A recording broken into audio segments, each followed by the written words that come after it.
everyone, it's Jack from Cultaholic.com and it's Friday. It's mandatory to get down on Friday, and you know why that is. Because it's my favourite time of the week, and that means it's time for my Wrestlers of the Week, the final edition of 2019. Now, before we jump into the honourable mentions and eventually the top 10, I would like to confirm, and this is quite startling news actually, so make sure you're sat down.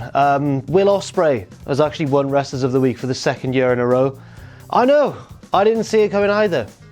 It's not like he had it wrapped up by about March or something, is it? Yeah, Ospreay wins 2 in a row, congratulations to him. And this year, to be honest, was even more clear than last time around. This year there was like a huge points differential, which you'll see at the end of this video. But without any further ado, let's move on then. Let's stop talking about someone who did well. Let's start talking about some people who did almost good enough to get onto the top 10 in just 1 week. That's right. It's the honourable mentions. First of all, Ring of Honor's Bandido and Flamita, because they had a great tag team match of Final Battle. I really enjoyed it. I think they lost actually. No, did they win?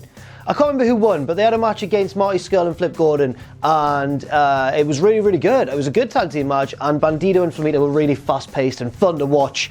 And I can't remember the result of the match, but I enjoyed their performances anyway. I remember that. Also, Becky Lynch for helping out Kairi Sane in the main event of TLC. That was quite unfortunate, but Becky was really, really good when it came to keeping her opponent safe despite unfortunate circumstances. And Big E and The Revival and Kofi as well. Why have I just left Kofi off there? The New Day and The Revival in that opening ladder match to the show as well. That was really good and occasionally scary. And finally, PCO, who is the Ring of Honor World Champion, defeating Roosh in the main event of Final Battle in a weird, crazy no DQ match. But I just didn't enjoy the match really. But it's a great achievement for PCO though. At his age and at this stage of his career, to be a world champion in a promotion, fair play to him. I just didn't enjoy the match very much. Now on to my number 10 this week. Let's go to Monday Night Raw, the best wrestling show on the planet. We all love Raw. We love it week on week, on week, on week. We love Raw. And this week's Raw had a 50-minute gauntlet match, everyone. Hooray! Yes, the gauntlet match didn't have a conclusive finish, but you know what? I don't think that matters too much. I think that's okay. Yes, it did ruin the chances of someone like maybe Andrade to get onto this list because he was directly involved in the finish and it made him look like a total fool. But I think earlier in the match, if we pull it back from the final 2, we'll see that Ricochet put in an awesome performance. And when you add together the 3 little mini matches he had, I think it added up to about sort of 15 to 17 minutes of action. Not like a crazy length of time or anything like we've seen the likes of Rollins and Kofi Kingston do in recent times, but it was still a very good performance, especially his little interactions with the likes of Tozawa. That was an awesome little stint of the match. The Matt Hardy bit didn't last very long at all, but it was nice to see Matt Hardy. And then, of course, the Carrillo bit, where Carrillo got a big pinfall victory over a very tired Ricochet. I thought that was great.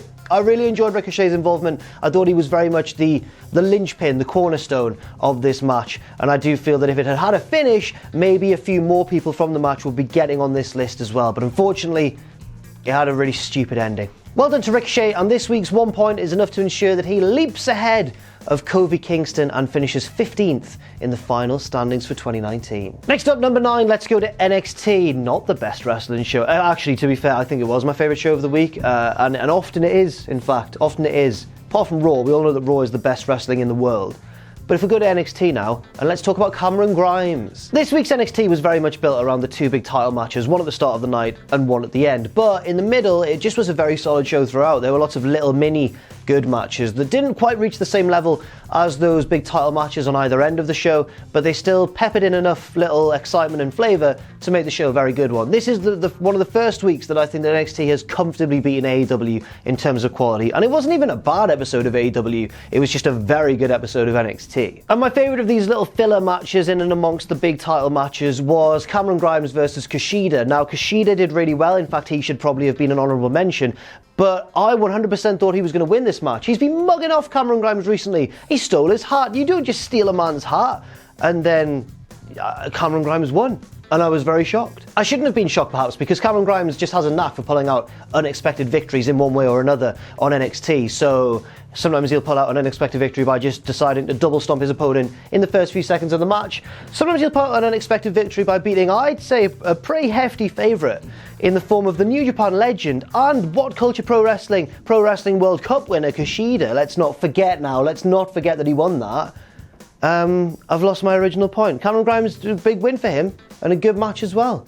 That was probably my original point, wasn't it? Now, I think that this is Cameron Grimes' first appearance on Wrestlers of the Week in 2019, and I'm not sure what lies in store for him in the future, but I hope that it's good things, because I think he's great. I think that he's one of the few guys in wrestling right now who can just be looked upon as an out-and-out heel. Just someone you just want to boo. You just want to boo him. He's great at cutting bad promos. He's great at cutting heel promos like MJF, but in his own distinct way, of course. He was a heel in such promotions as like PWG, where they cheer like everybody, because everyone in PWG is an excellent wrestler. But Cameron Grimes manages to be a brilliant wrestler, and he has an exciting offensive style, but he never lets that get in the way of the fact that he is a heel and you should boo him. Number 3, a man who had all the promise coming into this week, and he could have been, once again, the NXT champion, and instead, he got himself distracted, didn't he, by Jonathan Gargano, and his name is Finn Balor. Balor gets 3 points this week for a great match on NXT, to be honest, but when you realised various things, you realised that he wasn't going to win that NXT championship back anytime soon. Those things are, I'll give a few examples for instance. Thing 1, thing the first, it was in the opening match. Thing the second, there was another title match main eventing the show, which was probably more likely to have a title change. Thing the third, he's waiting on Johnny Gargano to come back and attack him, isn't he? And that was almost definitely going to happen in this match. But just because the result is fairly predictable does not mean that it's the bad way to go. And I think that NXT did the right thing in just adhering to fan expectation here, having Adam Cole retain the championship despite the challenge of Finn Balor, and having it be Gargano who costs Balor the match. And Balor was great in this match. He's been great since moving back down to NXT, really. I think we're seeing the old Prince Devitt come back a little bit in Finn Balor. And I just think he's much, much better as a heel than he ever was as a babyface. I know that it's easy to cheer Finn Balor because he looks great and he's got an exciting moveset and he's a great wrestler, but he's so good at being a heel. And I think that we lost that in WWE a bit when he was just expected to go out there and look pretty and smile a lot. And now that he's a cocky arsehole again, I can't wait to see what he does next. Yes, I'm quite relieved that he didn't become NXT champion because I don't think I agreed with that storyline step, and I don't think that would be the right person for Cole to lose it to, but I do think there's still a lot of potential for Finn Balor on the NXT brand with feuds going ahead once this Gargano feud is out of the way. And now it's time to talk about number 7 and another man who lost a title match this week, but it wasn't him as the challenger. He was the champion in this match and he lost his title, quite shockingly in my opinion. It's time to talk about DragonGate's Benkei. Benkei has been one of the little highlights really of Japanese wrestling for me over the course of the year. This year I've really tried to expand my knowledge and learn more about other Japanese promotions apart from New Japan, and DragonGate I think is probably my second favourite when it comes to the pecking order of those promotions. But in DragonGate at the moment, it seemed as though the guy who'd taken that title, the Open the Dreamgate title from Pac, from Neville, was going to be the next big ace of the company, Benkei. And if he does get this belt back pretty soon that he's lost, maybe he could still be the ace going forwards. But this was shocking to me, the fact that he lost this title, especially just to round out the end of the year. It was a bold booking decision from DragonGate, fair play to them. And I'm really excited to see where it goes next, but I'm also really fearful that Benkei might get knocked down the pecking order once again. The match itself was really good, and we'll talk about the new champion a little bit later on, but the match was really good. Benkei was going for the spear time and time again. Sometimes he'd miss it, sometimes he'd hit it and have the match won, but it was on the outside, and then his opponent would beat the count out and get back in the ring. It was all really well paced, really well done. A strong DragonGate main event. I just cannot justify giving Benkei too many points because he's lost his big title. It's probably a bad week for him on balance. So commiserations to Benkei. I'm a fan of his and I'm looking forward to seeing if he can regain that gold in the near future. But now on to number 6, a man who still has his gold firmly around his narrow girlish waist. That's right. Oh my God, that is absolutely disgraceful, and he could kill me. He's a tougher man than I. It's Adam Cole, baby. Adam Cole has arguably been NXT's MVP of 2019. In fact, is it arguable? Certainly in the men's division, he's been NXT's MVP of 2019. And I think that really continued up until the end of the year here with this excellent match against Finn Balor in the opener of NXT this week. And yes, you could argue that Cole is maybe just an incidental component in the storyline between Johnny Gargano and Finn Balor. But I think if you go the other way and look at it, the long and short of it is, Adam Cole's still the NXT champion, isn't he? It was a great performance, and it's really no surprise, I guess, that Cole and Balor, given their respective styles, had a great chemistry together. You can never quite tell if guys are going to match up as well as they should in your head, but Cole and Balor seem to be one of those pairings that I thought, yep, they can have a really good match. Even if I've never personally seen them wrestle before in the past, And it looked like they pretty much could. I'd like to see them, in fact, have another match, given a little bit more time, maybe on a takeover. But I wouldn't mind if that didn't happen for storyline purposes. I get that Balor's going to move on into this feud with Gargano, and Cole is presumably going to move on and face a new challenger. Let it be Keith Lee. Come on, NXT. Give us Keith as champion. Come on. The problem is, once Cole loses his title, all the other members of the era have to lose their titles as well, don't they? Or the other way around. Once maybe like O'Reilly and Fish lose theirs, and then it has to splinter all the way to the top where Cole loses his. I don't know. We'll have to see where it goes, but I'm excited, looking forward to seeing what Adam Cole can do and when he's going to lose that belt. Next up, let's go to the TLC pay-per-view and my favourite match of the night, and let's talk about Buddy Murphy. Bloody Buddy Murphy, guys and girls. No, that is awful. I'm so sorry to any Australian viewers. Buddy Murphy, though, was really, really good on this show. He and Alistair Black had a banger of a match, and Buddy Murphy showed a lot more character than I thought he even normally does in matches, and he's alright at that, but he really went into character sort of overdrive here, and I think that Black is really good at bringing out that side of his opponents when he feuds with them. He kind of makes them engage with him on his own character-based level. So for example, we had Murphy mocking his sit-down pose in the middle of the ring, waiting for Alistair Black to come out and face him. Shades of CM Punk against John Cena at Money in the Bank, but with a far more mocking, ironic edge. More mocking and ironic than CM Punk. That is quite something, Buddy Murphy. Congratulations to you. Also, halfway through the match, of course, he stole Alistair Black's jacket from the ringside area and half put it on, and then Black interrupted him, and then he just threw it at Black. Black ducked, and it hit Jerry Lawler in the face. Ka-ching. But I can't spend too long talking about Buddy Murphy, really, can I? Because it's time to talk about his opponent next, getting 7 points this week. It's Alistair Black. I found it really hard to separate the two guys in this match because they just worked together so well to put on the match of the night.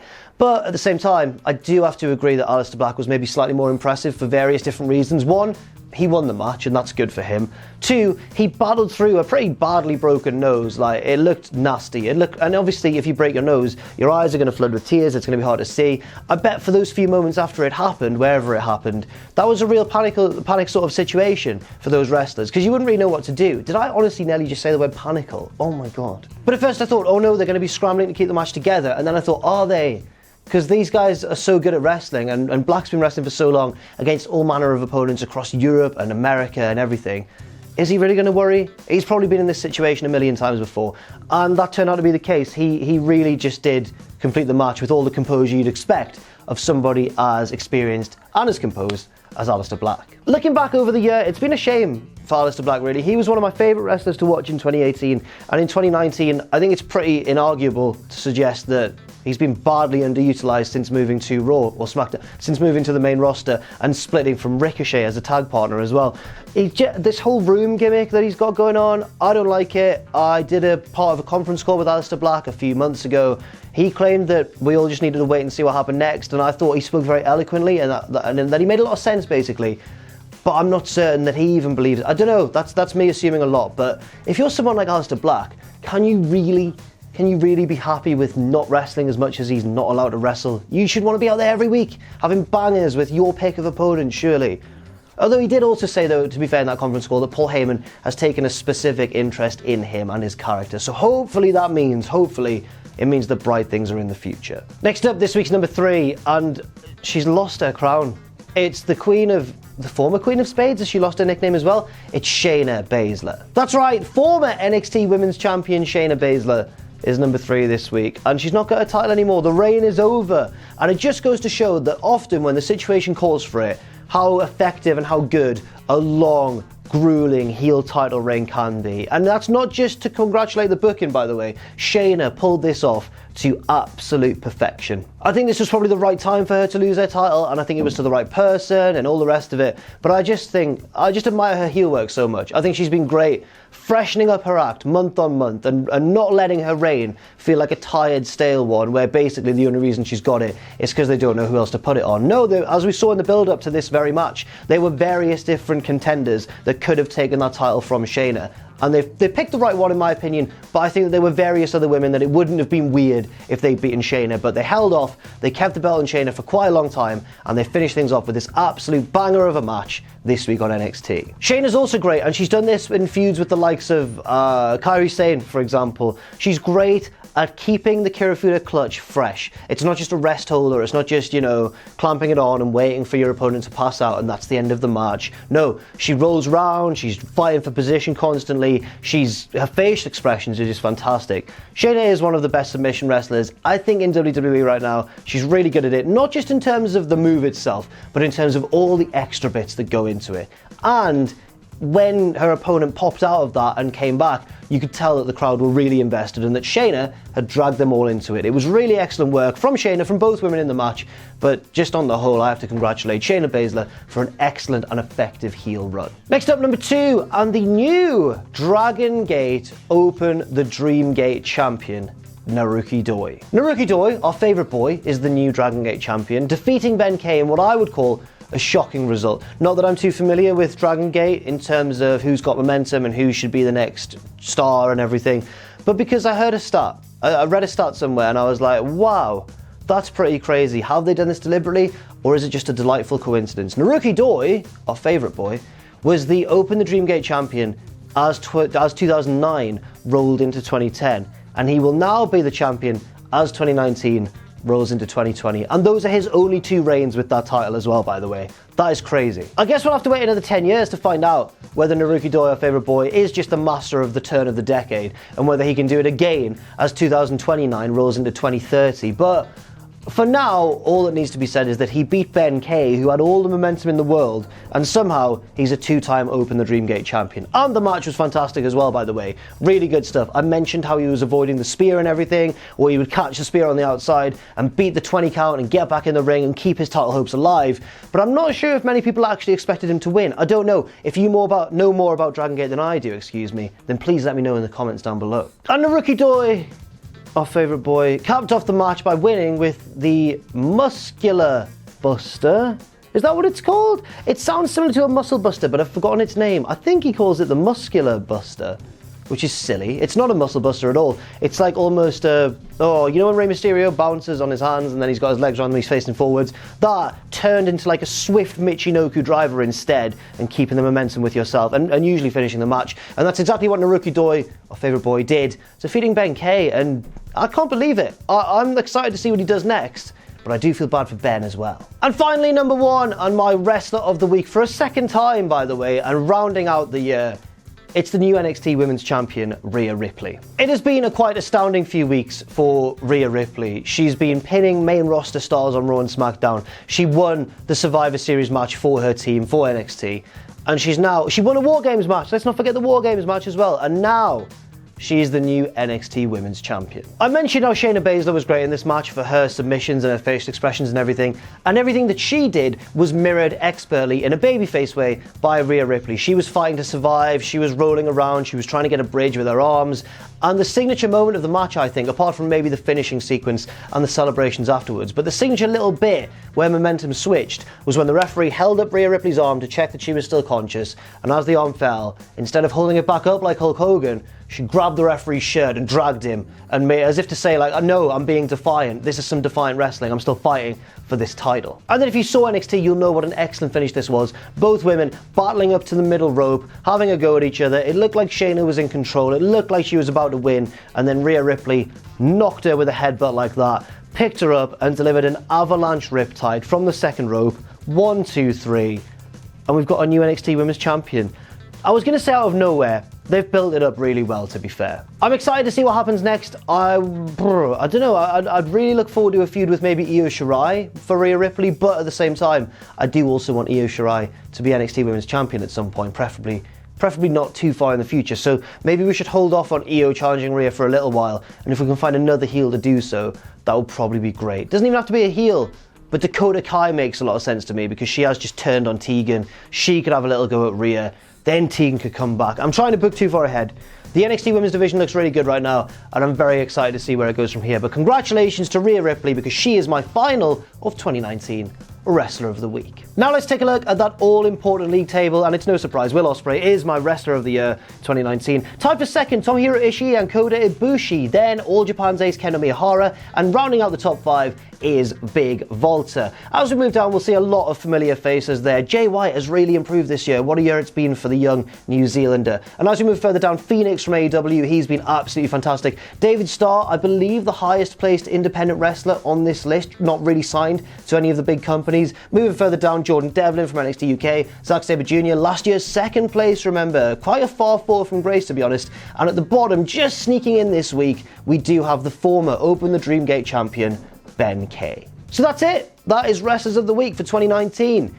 Do you agree with Will Ospreay being Wrestler of the Year once again? The two-time in 2018 and 2019 now Wrestler of the Year. Let me know who you think should have won if you don't agree with Ospreay. And also let me know who you think will win next year in 2020. Can Ospreay get the hat trick or will it be somebody else? I'm really excited to hear your opinions, and I think also we'll chuck the whole list probably on Cultaholic.com as we did last year. Just the full Wrestlers of the Week league table so you can see every single person who picked up a point over the past 12 months. Thanks very much for watching, and let us know what you think in the comments section down below. You can follow Cultaholic on Twitter at Cultaholic and on Facebook at facebook.com/Cultaholic. If you enjoy what we do, then please do check out our Patreon, patreon.com/Cultaholic, where you can pledge. And don't forget, of course, most importantly of all, to hit subscribe and to join us.